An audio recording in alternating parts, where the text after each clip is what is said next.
ಲಾರು ಕಾರಿನ ನಡುವೆ ಭೀಕರ ಅಪಘಾತ ಸಂಭವಿಸಿದೆ.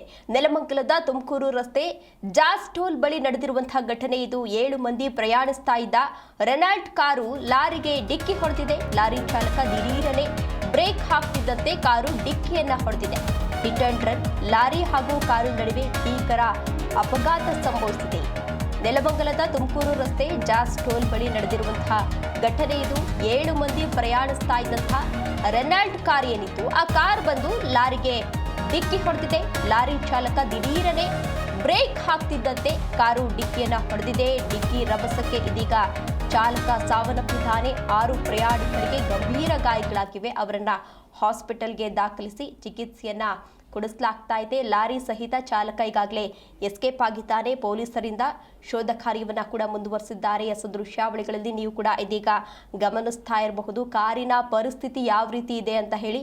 ಸಂಪೂರ್ಣವಾಗಿ ನುಜ್ಜುಗುಜ್ಜಾಗಿರುವಂಥದ್ದನ್ನ ಗಮನಿಸ್ತಾ ಇರಬಹುದು. ಪೊಲೀಸರು ಕೂಡ ಈಗಾಗಲೇ ಆ ಲಾರಿ ಚಾಲಕನಿಗಾಗಿ ಹುಡುಕಾಟವನ್ನ ನಡೆಸ್ತಾ ಇದ್ದಾರೆ. ಆರ್ಟಿ ನಗರ ನಿವಾಸಿ 39 ವರ್ಷದ ಸೈಮನ್ ಮೃತ ದುರ್ದೈವಿಯಾಗಿದ್ದಾರೆ. ಶಕೀಲಾ, ಇಲಿಯಾಸ್, ಹ್ಯಾಲಿಸನ್, ಲಿಯೋ, ಪರಮಾನಂದ ಮತ್ತು ಸಂತೋಷ್ಗೆ ಸಣ್ಣ ಪುಟ್ಟ ಗಾಯಗಳಾಗಿದೆ. ಅವರನ್ನ ಹಾಸ್ಪಿಟಲ್ಗೆ ದಾಖಲಿಸಿ ಚಿಕಿತ್ಸೆಯನ್ನ ಕೂಡ ಕೊಡಿಸಲಾಗ್ತಾ ಇದೆ. ಯಾವುದೇ ಸೂಚನೆಯನ್ನ ನೀಡದೆ ಲಾರಿ ಚಾಲಕನ ನಿರ್ಲಕ್ಷ್ಯತೆಯಿಂದ ಅವಘಡ ಸಂಭವಿಸಿದೆ. ಸದ್ಯ ಲಾರಿ ಚಾಲಕ ಈಗಾಗಲೇ ಎಸ್ಕೇಪ್ ಆಗಿದ್ದಾನೆ. ಆತನಿಗಾಗಿ ಪೊಲೀಸರು ಕೂಡ ಈಗಾಗಲೇ ಹುಡುಕಾಟವನ್ನ ಕೂಡ ನಡೆಸ್ತಾ ಇದ್ದಾರೆ. ಇನ್ನು ಈ ಅಪಘಾತದಲ್ಲಿ ಏನು ಗಾಯಗಳಾಗಿತ್ತು ಅವರೆಲ್ಲರನ್ನು ಕೂಡ ಹಾಸ್ಪಿಟಲ್ಗೆ ದಾಖಲಿಸಿ ಚಿಕಿತ್ಸೆಯನ್ನ ಕೂಡ ಕೊಡಿಸಲಾಗ್ತಾ ಇದೆ. ನೆಲಮಂಗಲ ಸಂಚಾರಿ ಪೊಲೀಸ್ ಠಾಣೆಯಲ್ಲಿ ಈಗಾಗಲೇ ಪ್ರಕರಣ ಕೂಡ ದಾಖಲಾಗಿದೆ.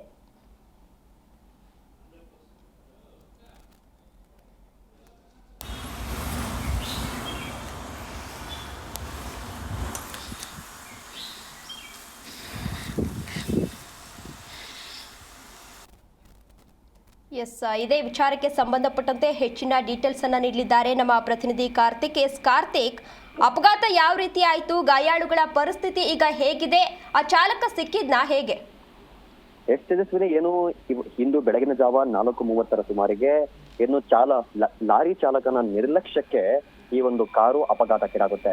ಲಾರಿ ಚಾಲಕ ಯಾವುದೇ ಒಂದು ಸೂಚನೆ ನೀಡದಂತೆ ಹೆದ್ದಾರಿಯಲ್ಲಿ ಸಡನ್ ಬ್ರೇಕ್ ಹಾಕ್ತಾ ಇದ್ದಂತೆ ಹಿಂಬದಿ ಬರ್ತಾ ಇದ್ದಂತಹ ಈ ಒಂದು ಕಾರು ಹೋಗಿ ಲಾರಿಗೆ ಹಿಂಬದಿಯಿಂದ ರಭಸವಾಗಿ ಗುದಿಯುತ್ತೆ. ಗುದ್ದಿದ ರಭಸಕ್ಕೆ ಕಾರಿನಲ್ಲಿ 7 ಜನ ಪ್ರಯಾಣಿಸುತ್ತಿರ್ತಾರೆ. ಆ 7 ಜನರಲ್ಲಿ ಒಬ್ಬರು ಸಾವಿಗೀಡಾಗ್ತಾರೆ. ಇನ್ನು ಉಳಿದ ಮಂದಿ ಸಣ್ಣ ಪುಟ್ಟ ಗಾಯಗಳಾಗಿ ಖಾಸಗಿ ಆಸ್ಪತ್ರೆಯಲ್ಲಿ ಚಿಕಿತ್ಸೆಯನ್ನ ಪಡೆದಿದ್ದಾರೆ. ಸದ್ಯ ಲಾರಿ ಸಮೇತ ಚಾಲಕ ಎಸ್ಕೇಪ್ ಆಗಿದ್ದು ಪೊಲೀಸರು ಆತನಿಗಾಗಿ ಶೋಧ ಮುಂದುವರೆಸಿದ್ದಾರೆ.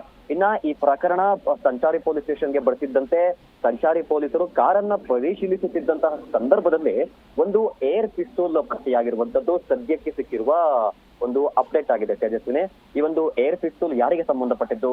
ಕಾರಿನಲ್ಲಿ ಈ ಒಂದು ಜರ್ಮನ್ ಮೇಡ್ ಏರ್ ಪಿಸ್ತೂಲ್ ಏತಕ್ಕಾಗಿ ಬಂತು? ಇವರ ಹಿನ್ನೆಲೆ ಏನಾದ್ರೂ ಬೇರೆ ಇದೆಯಾ? ಯಾತಕ್ಕಾಗಿ ಆ ಏರ್ ಪಿಸ್ತೂಲ್ ಅನ್ನ ಬಳಸ್ತಾ ಇದ್ರು?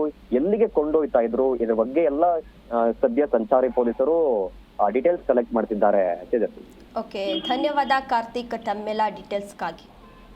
ದೃಶ್ಯಾವಳಿಗಳಲ್ಲಿ ನೀವು ಕೂಡ ಇದೀಗ ಗಮನಿಸ್ತಾ ಇರಬಹುದು ಆ ಕಾರಿನ ಪರಿಸ್ಥಿತಿ ಯಾವ ರೀತಿ ಇದೆ ಅಂತ ಹೇಳಿ. ಸಂಪೂರ್ಣವಾಗಿ ನುಜ್ಜುಗುಜ್ಜಾಗಿ ಹೋಗಿರುವಂಥದ್ದು. ಈ ಅಪಘಾತದಲ್ಲಿ ಒಬ್ಬ ವ್ಯಕ್ತಿ ಈಗಾಗಲೇ ಸಾವನ್ನಪ್ಪಿದ್ದಾನೆ. ಕಾರು ಚಾಲಕ ಎಸ್ಕೇಪ್ ಆಗಿದ್ದಾನೆ. ಪೊಲೀಸರು ಕೂಡ ಆತನಿಗಾಗಿ ಈಗಾಗಲೇ ಹುಡುಕಾಟವನ್ನ ಕೂಡ ನಡೆಸ್ತಾ ಇದ್ದಾರೆ.